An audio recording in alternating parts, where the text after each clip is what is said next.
My name is Kate and today I'm going to be showing you how you can make a simple stop motion animation at home. We're currently working on a project called Story Buddies, which means we're going to be uploading a range of workshops and tutorials onto the Reading Culture Live website, teaching you how to make animations, videos, comics and more.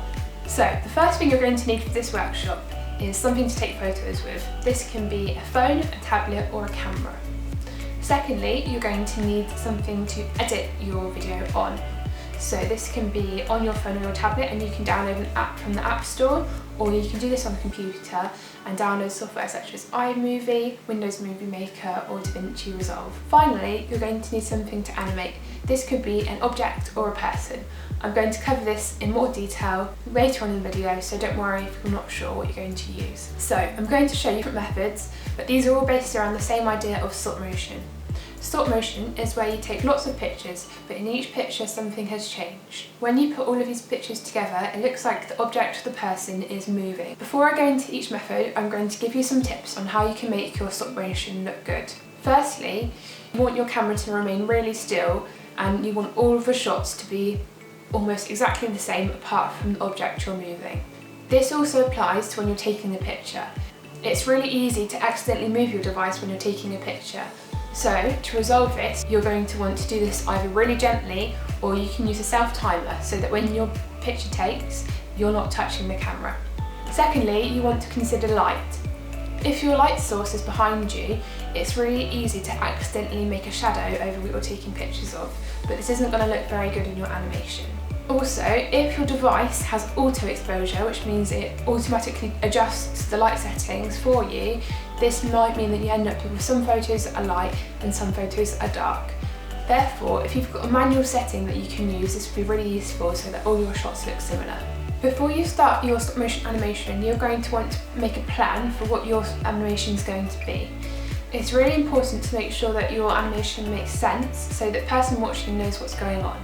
Therefore, it'd be really useful if you make a storyboard so you can plan out what's going to happen in each scene. You can either draw your storyboard or you can make bullet points for what's going to happen. If you want, you can write a list of all of the ideas you have and then choose your favourite.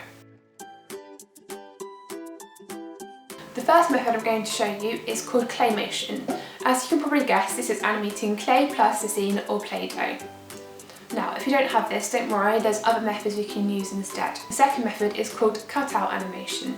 This is using paper cutouts, for example, drawings that you've cut out, letters or words.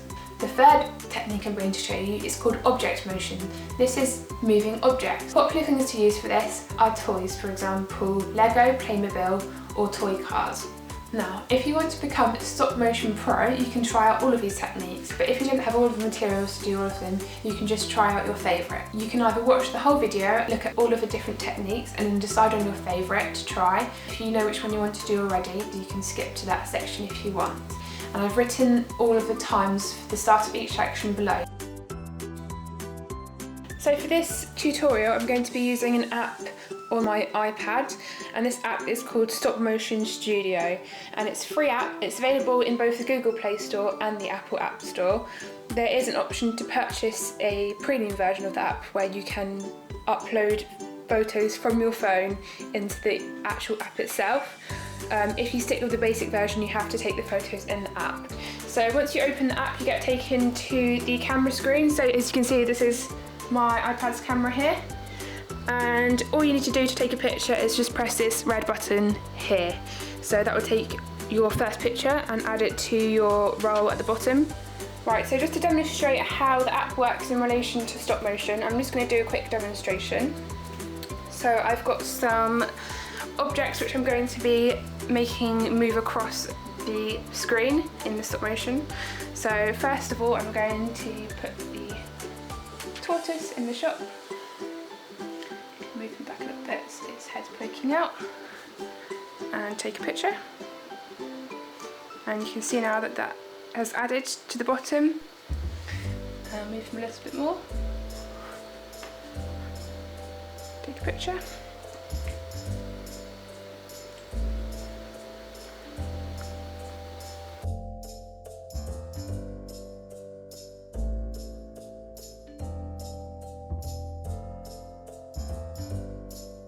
Okay, so now I've got all of my pictures at the bottom. You can see I've taken 33. So if I just swipe back to the beginning and press play, I'll be able to see my stop motion. So I now have the option to either make my clip faster or slower. And to do this, I'm going to adjust the frames per second. If you haven't had the frames per second before, it's the amount of pictures you're seeing every second. So say for example, you're seeing 30 frames per second, that means you're looking at 30 pictures every second. And so if I want to adjust this, I just need to click on the wheel here. And this bar here is the frames per second. The top one is 30 frames per second and the bottom one is 1 frames per second. I would say you don't want to go below 10 frames per second, otherwise it's going to be way too slow. So I'm going to adjust mine to 25 frames per second, and let's have a look at what it looks like now. Right, so in terms of setup, you have two options. You can do a bird's eye view or you can do a regular view across. So for the bird's eye view, what I've done is I've got a collapsible chair here and I've just put my iPad on top of it, and the camera's only just reaching over the side. So obviously the iPad can see my chair leg at the moment, so what I'm going to do is just simply pinch to zoom in, and then I've got a plain white background from my piece of paper. So that's how you do a bird's eye view. If you've got a phone or an iPad, a really easy way to make a bird's eye view is to just set it up on something above a piece of paper, or if you've got a shelf, that could work as well. Just make sure you're really careful when you're setting up your device, make sure it's secure. If you're worried about your device falling, you can try and secure it with something like blue tack, but obviously that again is at your own risk. You have to be really careful when you're securing it. So this is another really easy setup you can make at home. So I've leant my iPad against a heavy object and I've got a table against a wall, so I've just propped up a piece of blue paper and a piece of green paper to make the sky and the grass. Paper is a really good thing to use as a background, but if you don't have paper, be creative. You can use things such as clothes to make black backgrounds, or you can use sheets as well.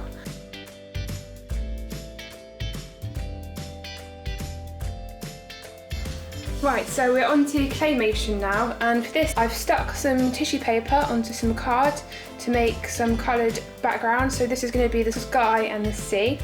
So this is another way you can make a setup if you like. My iPad's just leaning on something here, and I've also stuck it in place with some plasticine. Right, so I've got my setup. I've got a little boat which is about to come into the shot, and I'm going to make some little white wave tips, so it looks like the water is moving. Okay, so here we go. I'm going to take my first picture. Now my boat's coming in. I'm going to move these all a little bit. Next picture. Right, so this is the final result, so let's play it.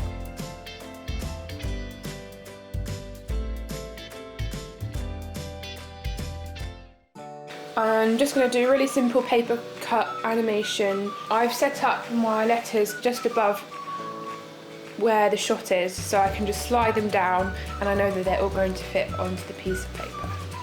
So if you just watch what I do.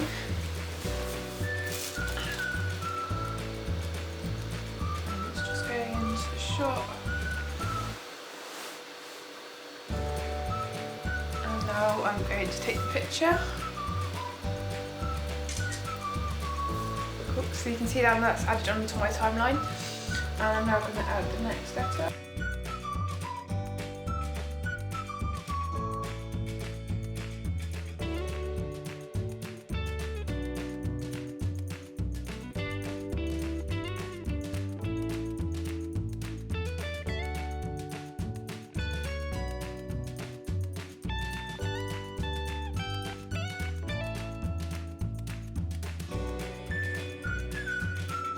So this is the little person I'm going to use for this demonstration.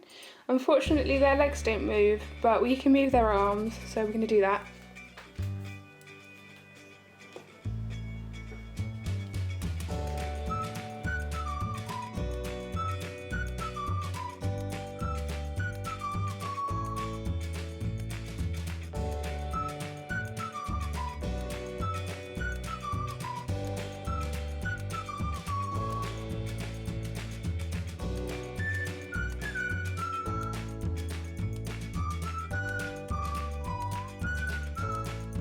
Once you've finished your video, you're going to need to export it.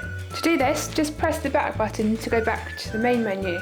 Just press and hold on the video you want to export. Then just press the second button from the left and press the top option, which is Export Movie. Once you've pressed Export Movie, it will give you the options to share onto your social media or to save to your device. Unfortunately, that takes us to the end of this video, but if you've got any questions or if you're stuck, please get in touch. I've put our contact details below. We would also love to see your finished stop motions, so please send them our way. Don't forget, we're going to be uploading a range of other workshops and tutorials onto the Reading Culture Lab website, so stay tuned for more.